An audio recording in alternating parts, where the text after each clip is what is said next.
Praise lord. ఈ దినం దేవుని వాక్యమునకు మీకందరికీ స్వాగతం, సుస్వాగతం. అహరోను తల మీద పరిమళ తైలము పోయబడినట్లుగా మనం చూస్తూ ఉన్నాం. పరిమళ తైలము అనగా అది అభిషేక తైలము. మీరు రక్షణ పొందుకున్న తర్వాత, యేసుక్రీస్తు రక్షణ పొందుకున్న తర్వాత మీ మీద కూడా అభిషేక తైలము, పరిమళ తైలము పోయబడింది. ఈ పరిమళ తైలము, ఈ అభిషేక తైలము అనే వాక్యము కీర్తనల గ్రంథము 133వ అధ్యాయము 2వ వచనంలో వ్రాయబడి ఉంది. సహోదరులు ఐక్యమత్యము కలిగి ఉండుట ఎంత మేలు, ఎంతో మనోహరము. అది అహరోను తల మీద పోయబడిన పరిమళ తైలము వలె ఉండును అని దేవుని వాక్యంలో వ్రాయబడి ఉంది. అంతేకాకుండా అది అంగీల అంచు వరకు దిగజారుతున్నట్లుగా అక్కడ వ్రాయబడి ఉంది. ఐక్యత ఎక్కడ ఉంటుందో, సహోదరులు ఎక్కడైతే ఐక్యంగా ఉంటారో అక్కడ అభిషేకం ఉంటుంది. దేవునితో ఎవరైతే ఐక్యమవుతారో, పరిశుద్ధ సంఘముతో ఎవరైతే ఐక్యమవుతారో వారిలో ఆ తైలము పోయబడుతుందని ఈ వాక్యము సూచిస్తుంది. అయితే ఎందుకు అహరోను తలలో పరిమళ తైలము పోయబడింది అనేటటువంటి విషయాన్ని మనం ఆలోచించాలి కదా. ఎందుకు అహరోను తల మీద పరిమళ తైలము పోయబడింది?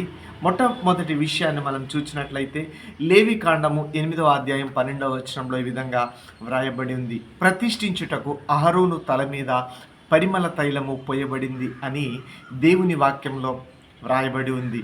యాజకుడు అనేవాడు ప్రతిష్ఠించబడిన వాడుగా ఉండాలి.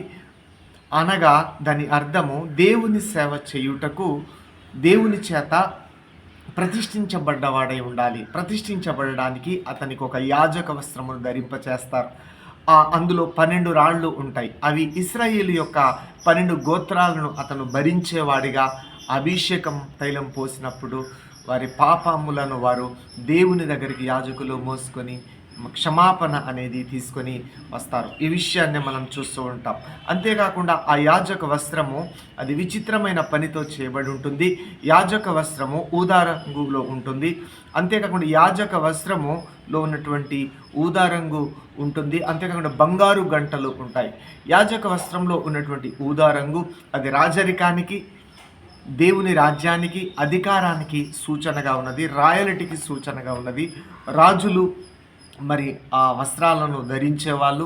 అంతేకాకుండా అది ధనవంతులు మరియు హోదా ఉన్న వాళ్ళు కూడా దానిని ధరించేవాళ్ళు. ఈ దానిమ్మ పండ్లు అనేవి అవి సాఫల్యతకు, అంతేకాకుండా మరి దానిమ్మ పండ్లు దేనికి సూచనగా ఉన్నాయంటే 613 ఆజ్ఞలకు సూచనగా ఉన్నాయని చాలామంది భావిస్తూ ఉంటారు యూదులు. దానిమ్మ పండు సాఫల్యతకు సూచనగా ఉన్నది. పవిత్రతకు, పరిశుద్ధతకు, ప్రత్యేకింపబడడానికి సూచనగా ఉన్నది. అంతేకాకుండా ఈ అభిషేకించుటకు పరిమళ తైలాన్ని పోస్తారు. ఒక వ్యక్తిని మరి దేవుని సేవకుడుగా అభిషేకించడానికి పరిమళ తైలాన్ని పోస్తారు. నిర్గమకాండం 29వ అధ్యాయం 7వ వచనంలో మనం చూసినట్లయితే ఆ వ్యక్తి ఇక మీదట దేవుని సంబంధమైనటువంటి కార్యక్రమాలు చేయడానికి ఆ పరిమళ తైలాన్ని పోస్తారు, అభిషేకాన్ని పోస్తారు. ఆ తరువాత అతను ప్రత్యేకించబడిన వాడై, ఆత్మను పొందుకున్నవాడై ప్రజలకు సేవ చేస్తూ ఉంటాడు. ప్రజలను గురించి మరి విజ్ఞాపన చేస్తూ ఉంటాడు. ఈ అంత్య దినాల్లో అహరోను తల మీద పోయబడిన అభిషేకం నీ మీద కూడా, ఆ పరిశుద్ధాత్మ అభిషేకం నీ మీద పోయబడింది. అందుకనే నీ ద్వారా నీ కుటుంబం రక్షణలోనికి వచ్చింది. నీ ద్వారా నశించుచున్న వారు రక్షణ పొందుతున్నారు. నీ సాక్ష్యం ద్వారా, నీ ప్రార్థన ద్వారా, నీ ద్వారా ఇతరులు రక్షణలోనికి వస్తున్నారు. కారణం ఏంటంటే నీ తల మీద అభిషేక తైలము పోయబడింది. పరిశుద్ధాత్మ అనే అభిషేక తైలము పోయబడింది. ఇంకా పరిశుద్ధాత్మ అభిషేక తైలం పోయబడకపోతే నువ్వు ఎవరిని దేవుని యొద్దకు నడిపించలేవు, ఎవరిని దేవుని రాజ్యంలోనికి నడిపించలేవు, ఎవరిని కట్టలేవు, ఎవరిని రక్షించలేవు. కానీ నీ జీవితం మారాలంటే అభిషేక తైలం పోయబడాలి. అభిషేక తైలం పోయబడాలంటే నువ్వు బాగా శుద్ధీకరించబడాలి, స్నానం చేయాలి. పాపము పోయే స్నానం యేసు రక్తంతో చేసినప్పుడు, దేవుని వాక్యంతో అభిషేకం, పరిశుద్ధాత్మ అనేది నీ మీద దేవుడు పోయబోతున్నాడు. తద్వారా నీవు ప్రతిష్ఠించబడుతున్నావు. లోకం నుండి ప్రతిష్ఠించబడి దేవుని కుమార్తెగా, దేవుని కుమారుడిగా దేవుని రాజ్యానికి వెళ్ళే వారి జాబితాలో నువ్వు ఉండబోతూ ఉన్నావు. అయితే మరి మూడవ విషయాన్ని మనం చూసినట్లయితే మరి ఈ పరిమళ తైలమును ఎలా తయారు చేస్తారు? మరి అభిషేకిస్తారు కదా, అహరోను తల మీద పోయబడిన ఆ అభిషేక తైలమును ఎలా తయారు చేస్తారు అంటే, ఆ తైలమును ఒక ప్రత్యేకమైన రీతిలో తయారు చేయాలి. ఆ తైలమును తయారు చేయడానికి కొన్ని పదార్థాలను వాడతారు. ఒకటి మిర్రా, ఇది సువాసనని ఇస్తుంది. దాల్చిన చెక్క అంటే మనం ఇంట్లో వంటలు వాడతాం కదా, అది కూడా సువాసన ఇస్తుంది. అంతేకాకుండా కాలమస్, ఇది సువాసన ఇస్తుంది. కాసియా, ఇది కూడా సువాసన ఇస్తుంది. అంతేకాకుండా ఆలివ్ నూనె చాలా మంచి గుణ లక్షణాలు కలిగి ఉంది. ఇవన్నీ కూడా సువాసన భరితంగా ఉంటాయి. ఇవి ఆ తైలంలో పోసి మరి దేవునికి ప్రార్థన చేసి అభిషేకిస్తారు. మనలో కూడా మరి చూడండి, సువాసననిచ్చే ప్రేమ, జాలి, దయ, మంచి క్రియలు అనే సువాసననిచ్చే అభిషేక తైలం పోయబడింది. అందుకనే మన దుర్వాసన పోయి, చెడు వాసన పోయి, ఇక మీదట మనం మరి మంచి సువాసన, మంచి జీవితం, మంచి ప్రవర్తన, మంచి బిహేవియర్, మంచి సాక్ష్యం. ఒకప్పుడు కరువు, కానీ ఇప్పుడు మనము ఆశీర్వాదంలో ఉన్నాం. ఒకప్పుడు మనం మరణంలో ఉన్నాం, పాపంలో ఉన్నాం. ఇప్పుడు మనం జీవంలో ఉన్నాం, పరిశుద్ధతలో ఉన్నాం, నిత్య జీవంలోనికి వెళుతున్నాం. అనగా మన తల మీద అభిషేక తైలం అనేది పోయబడిందనమాట. ఇక నాలుగో విషయాన్ని మనం చూసినట్లయితే, అభిషేక తైలము దేనికి మరి సాదృశ్యంగా ఉందంటే, నీతిమంతులు నన్ను గద్దించగా అది నాకు తైలాభిషేకము అని కీర్తనాకారుడు అంటున్నాడు. కీర్తనాకారుడు 141వ అధ్యాయం 5వ వచనంలో గద్దింపు అనేది అభిషేక తైలంతో పోల్చబడింది. ఈ రోజుల్లో చాలామంది గద్దింపును ఇష్టపడరు, పొగడ్తను ఇష్టపడతారు.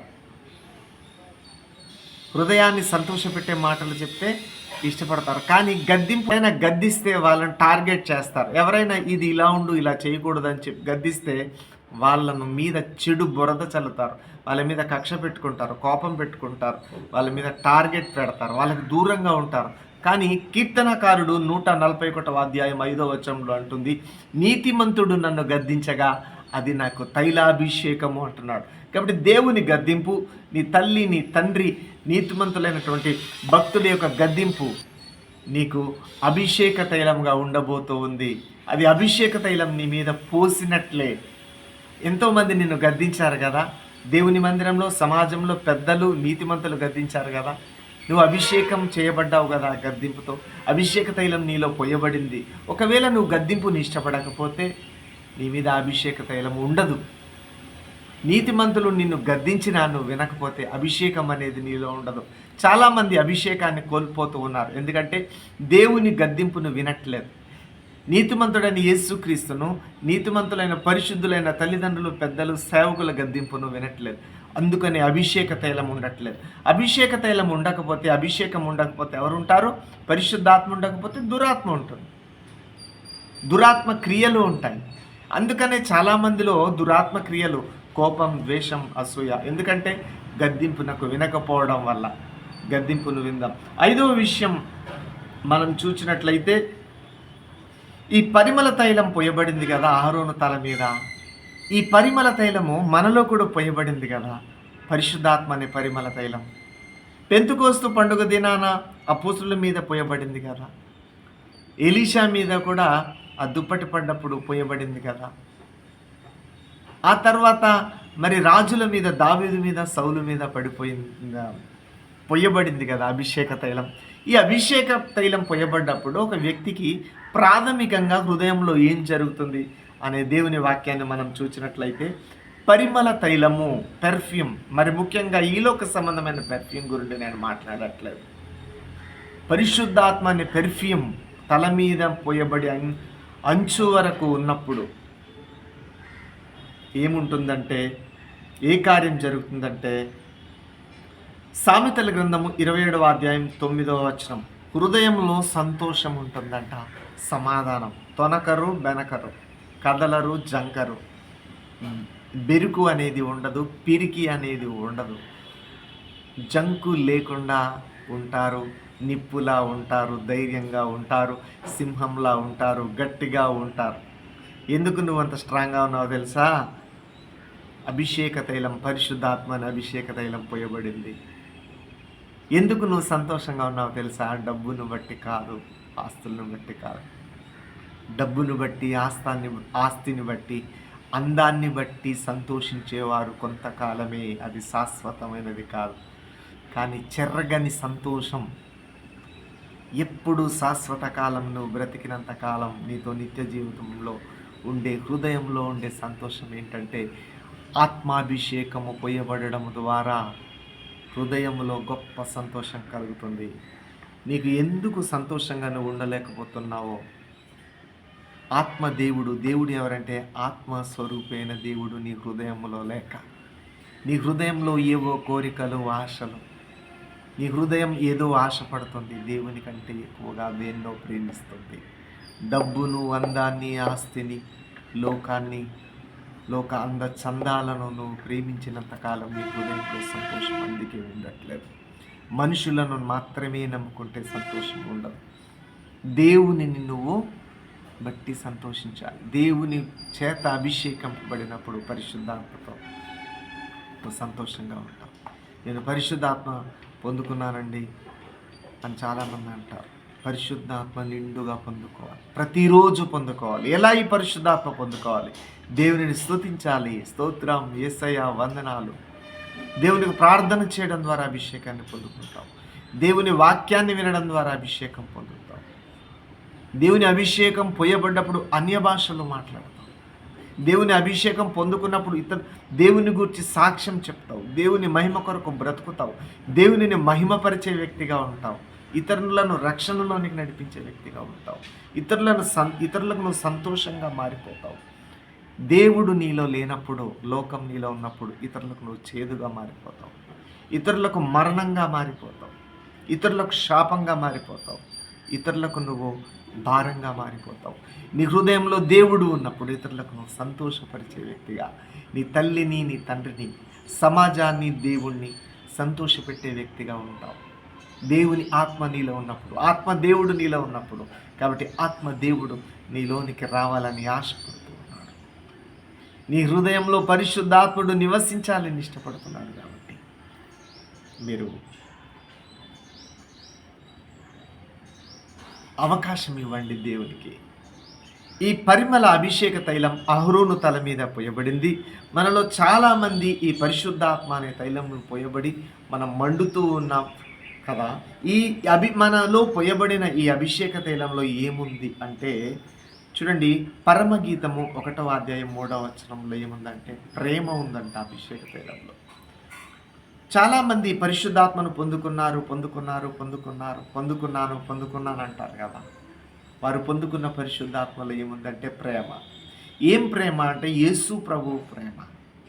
ప్రేమ ఉంది, సువాసన ఉంది. అంటే సువాసననిచ్చే క్రియలు, దుర్వాసన క్రియలు, చెడు క్రియలు కాదు, ప్రేమ. దేవుని అభిషేకం ఎక్కడ ఉందో అక్కడ ప్రేమ అనేది ఉంటుంది. దేవుని అభిషేకం పొందుకున్న వాళ్ళు మాత్రమే ఇతరులను ప్రేమించగలరు, ఇతరులను ప్రేమించి గద్దించగలరు, ఇతరులను ప్రేమించి వారిని ఓదార్చగలరు. దేవుని అభిషేకం పోయబడిన వారు మాత్రమే ఇతరులను ప్రేమించగలరు, భార్యను ప్రేమించగలరు. దేవుని అభిషేకమును పొందుకున్న వారు మాత్రమే సేవ చేయగలరు, దేవుని మహిమ కొరకు జీవించగలరు. చాలా రకాల ప్రేమలు ఉన్నాయి. ఈ లోక ప్రేమలు, మానవ ప్రేమలు, అది కాదు.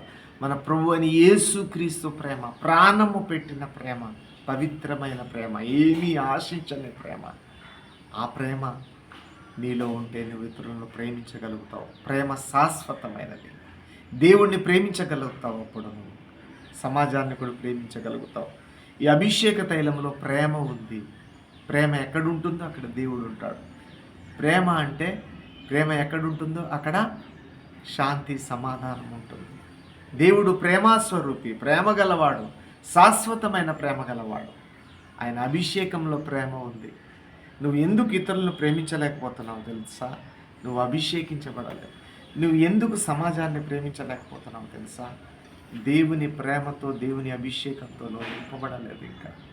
నువ్వు ఎందుకు ఇంకా సంఘాన్ని ప్రేమించలేకపోతున్నావు తెలుసా? ఒక సేవకుడిగా నీవు దేవుని అభిషేకం పొందుకోకుండా నీ సేవ చేస్తూ ఉన్నావు. కాబట్టి దేవుని అభిషేకంలో ప్రేమ ఉంటుంది కాబట్టి ఆ మనుషులను ప్రేమించే ప్రేమ లేకుండా నువ్వు సేవ చేస్తూ ఉన్నావు. కాబట్టి నువ్వు అభిషేకాన్ని పొందుకొని సేవ చేస్తే ఖచ్చితంగా ఆత్మలను ప్రేమించే వ్యక్తిగా ఉంటావు. ప్రేమ ఎక్కడుందో అక్కడ ద్వేషం, కక్ష, పగ ఉండదు. అయితే మరి చూడండి, ఈ యేసు ప్రభువుని ఎందుకు మరి ఈ మరియా అభిషేకం చేసింది యేసు ప్రభు పాదాలకి అనే విషయాన్ని మనం ఆలోచించాలి. అభిషేకం, పరిమళ తైల అభిషేకం. మనమందరం ఎందుకు అభిషేకం పొందుకున్నాం? బ్రతకడానికి. మనమందరం ఎందుకు పరిమళ తైలం అనే అభిషేకాన్ని పొందుకున్నాం? అహరోను ఎందుకు పొందుకున్నారు? ఏలియా ఎందుకు పొందుకున్నారు? ఎలీషా ఎందుకు పొందుకున్నారు? మనం బ్రతకడానికి, జీవించడానికి, పరిశుద్ధంగా ఉండడానికి, దేవుడు మనలో నివసించడానికి, దేవుని ఆలయంగా మనం ఉండడానికి, నిత్య రాజ్యంలో ఉండడానికి, క్రొత్తగా జన్మించిన మనము ఆత్మ చేత జీవించడానికి పరిశుద్ధాత్మ అనే అభిషేక పరిమళ తైలాన్ని మనం పొందుకున్నాం. కానీ యేసు ప్రభు ఆ రోజున యోహాను సువార్త 12వ అధ్యాయం 3వ వచనంలో ఎందుకు అభిషేకాన్ని పొందుకున్నారో తెలుసా? మరియ ఎందుకు యేసు ప్రభు పాదాలకు అభిషేకం చేసిందో తెలుసా? మరియా యేసు ప్రభు పాదాలకు ఎందుకు అభిషేకం చేసిందంటే, యేసు ప్రభు బ్రతకడానికి కాదు, మరణించడానికి. ఆయన భూస్థాపన నిమిత్తం అభిషేకం చేసింది. ఆయన మరణము నిమిత్తము అభిషేకం చేసింది, భూస్థాపన నిమిత్తం. కాబట్టి యేసు ప్రభు ఎందుకు ఆ రోజున మరి ఆ అభిషేకాన్ని పొందుకున్నాడు అంటే, నేను పొందుకోవలసిన అభిషేకం ఒకటి ఉన్నది. ఆ అభిషేకం పొందుకోవాలి.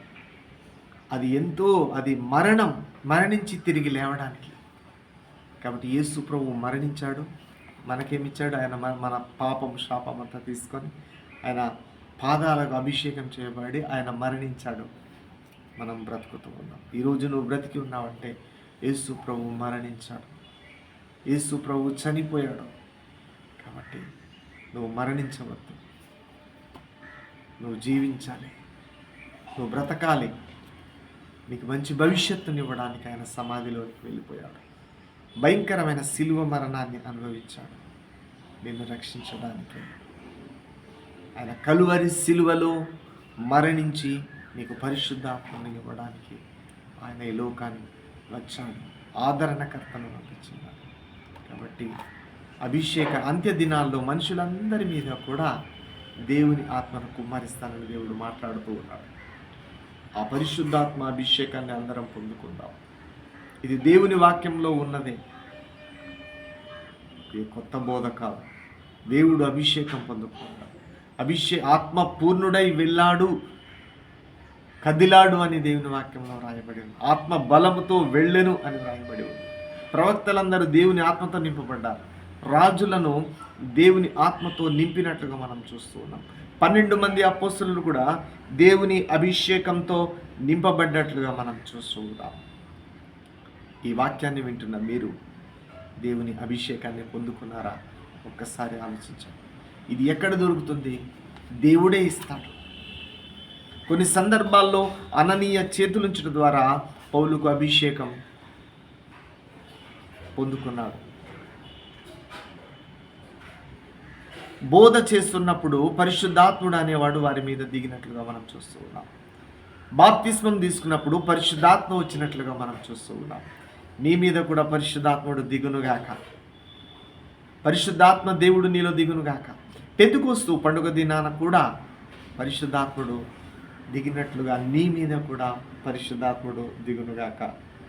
ఇన్ని రకాలుగా అహరోను తల మీద పోయబడిన అభిషేక తైలం ఉంది. ఈ రోజున అది ఎక్కడ ఉందంటే నీలో ఉంది. నిన్ను నడిపిస్తున్నాడు. ఆత్మస్వరూపిగా దేవుడు నీలో నివసిస్తూ ఉన్నాడు. దేవుడి వాక్యం దీవించునుగాక. అభిషేకం, పరిశుద్ధాత్మ అభిషేకం మనం పొందుకోవాలి. అప్పుడు మనం పరిశుద్ధంగా ఉంటాం, పడిపోం, అపవాదిని జయిస్తాం. ఇది దేవుని చిత్తం. ఇది దేవుని రక్షణ పొందుకోవాలి. ఇంకొకటి అభిషేకం పొందుకోవాలి. అభిషేకం పొందుకోవాలంటే నువ్వు స్నానం చేయాలి. అంటే పాపాన్ని కడుక్కోవాలి వాక్యంతో, యేసు రక్తంతో.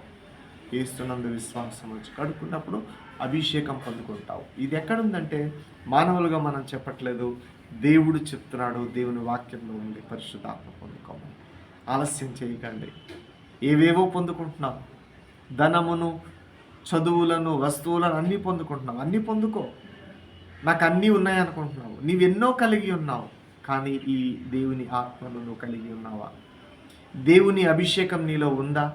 పరిశుద్ధాత్ముడు నీలో ఉన్నాడా?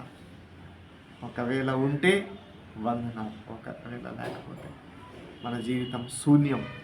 ఎన్ని ఉన్నా ఈ పరిశుద్ధాత్ముడు మనలో లేకపోతే, పరిశుద్ధాత్మను మనం పొందుకోకపోతే మన జీవితం వ్యర్థం. మన జీవితంలో మనం ఎన్నో పొందుకొని ఉన్నాం. ఆస్తులను, జ్ఞానమును కానీ, ధనమును కానీ, అభిషేక తైలం మనలో ఉండాలి. అది మండుతూ ఉండాలి. అది ఎలా పొందుకోవాలంటే దేవుడే ఇస్తాడు. దేవునికి అడగాలి. అడుగుడి ఇవ్వబడును అని ఉంది కదా, ఖచ్చితంగా ఇస్తాడు. ఆత్మ మీలో నిలిచి మిమ్మల్ని జీవింపచేసి నడిపించి మహిమ పొందనుగాక. ఆమేన్. Praise lord. అందరికీ వందనాలు. ఈ యూట్యూబ్ ఛానల్లో ఉన్న దేవుని వాక్యాన్ని వింటున్న మీకు వందనాలు. ఇంకా ఎవరైనా ఈ ఛానల్ని సబ్స్క్రైబ్ చేయకపోయినా సబ్స్క్రైబ్ చేయండి. ఇది ఒక వ్యక్తికి కాదు, దేవుని వాక్యాన్ని సేవకు మీరు సబ్స్క్రైబ్ చేసినట్టు దేవుని వాక్యానికి మీరు లైక్ చేయండి. ఒక మనుషునికి మీరు లైక్ చేయట్లేదు. నాకు లైక్ చేయమని నేను ఎప్పుడు చెప్పను. దేవుని వాక్యానికి లైక్ చేయండి, దేవుని వాక్యాన్ని షేర్ చేయండి, సబ్స్క్రైబ్ చేసుకోండి. ఈ వాక్య ప్రకారం మీరు బలపడండి. మా కొరకు కూడా ప్రార్థన చేయండి. దేవుడు మిమ్మల్ని బహుగా దీవించునుగాక. ఆమేన్.